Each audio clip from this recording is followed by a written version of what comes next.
दोस्तों, अगर आप किसी राह चलते आदमी से भी पूछोगे कि किसी ऐसे देश का नाम बताओ जो हर मुश्किल समय में भारत के लिए खड़ा रहा है, तो इसका जवाब केवल और केवल एक ही मिलेगा और वो है रूस। रूस ने हर उस समय भारत का बढ़ चढ़कर साथ दिया जब भारत के लिए सबसे बुरा समय था।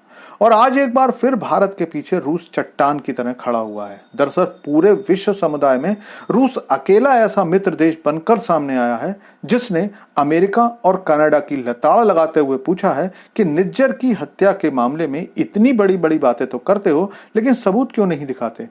और इसके बाद रूस ने फिर से भारत का दिल जीत लिया है। तो क्या है ये सारी खबर, चलिए जानते हैं। लेकिन आपसे रिक्वेस्ट है कि चैनल को सब्सक्राइब कर लीजिए, क्योंकि यहाँ आपको डिफेंस, फाइनेंस और फॉरेन पॉलिसी पर वीडियोस रोज मिलती हैं। तो दोस्तों, आमतौर पर दुनिया के दो देशों में संबंध लेन देन पर आधारित होते हैं, और इसी बात को सही साबित करते हुए आप विश्व के किसी भी देश के दूसरे देश से संबंधों को देख लीजिए। विश्व कूटनीति में कुछ भी बिना किसी वजह के नहीं होता। यहां तक कि अगर कोई एक बयान भी दिया जाता है तो उसके पीछे भी दोनों देशों के फायदे जुड़े होते हैं। लेकिन रूस कई बार भारत के पक्ष में इतने बड़े बड़े बयान दे देता है और अक्सर ऐसे काम कर देता है कि भारत के दिमाग में एक ही बात आती है कि एक ही तो दिल है रूस दोस्त, कितनी बार जीतोगे। और इसका बिल्कुल ताजा मामला सामने आया है भारत और कनाडा के बीच जारी विवाद में। पिछले करीब एक साल से जब कनाडा में खालिस्तानी आतंकवादी निज्जर की हत्या हुई थी, कनाडा लगातार भारत की सुरक्षा एजेंसियों को इसके लिए जिम्मेदार बता रहा था। भारत हर मंच से यही कहता था कि सबूत दिखाओ, हम जांच में मदद के लिए तैयार हैं।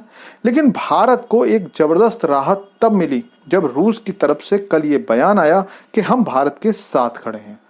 अमेरिका में भी गुरपतवंत सिंह पन्नू की हत्या की साजिश के मामले के बारे में जवाब देते हुए रूसी विदेश मंत्रालय के प्रवक्ता ने कहा कि रूस भारत पर लगाए जा रहे आरोपों को खारिज करता है और अमेरिका ने ऐसे कोई भी सबूत सार्वजनिक नहीं किए हैं जिससे कि इंडियन एजेंसीज की संलिप्तता इस केस में जाहिर हो। इस बयान के भारत के लिए बहुत मायने हैं। रूस के इस बयान से भारत को एक ताकतवर देश का साथ मिल गया है। हालांकि भारत इस मुद्दे को खुद ही डील कर रहा है, लेकिन देखने वाली बात यह है कि चाहे निज्जर की हत्या का आरोप भारत पर लगा हो या पन्नू की हत्या की साजिश का आरोप, दुनिया के किसी भी देश से भारत के पक्ष में आज तक एक भी बयान नहीं आया था। लेकिन रूसी विदेश मंत्रालय के बयान के बाद पूरी दुनिया में यही संदेश जाएगा कि पश्चिमी देश बिना सबूत के भारत पर दबाव डाल रहे हैं। रूस पहले भी भारत को कई बार कठिन हालातों से निकाल चुका है और ये भी एक ऐसा ही मुद्दा है जिस पर भारत के पक्ष में कोई भी बयान किसी भी देश से नहीं आ रहा था। रूसी विदेश मंत्रालय प्रवक्ता यही नहीं रुकी, बल्कि उन्होंने साफ साफ कहा कि अमेरिका भारत में चुनावों को प्रभावित करने की कोशिश कर रहा है।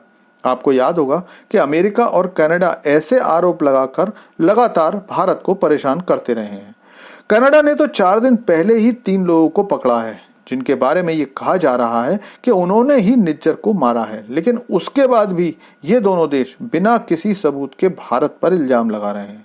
लेकिन इस बारे में आपका क्या कहना है, कमेंट करके बताइए। Thanks for watching video.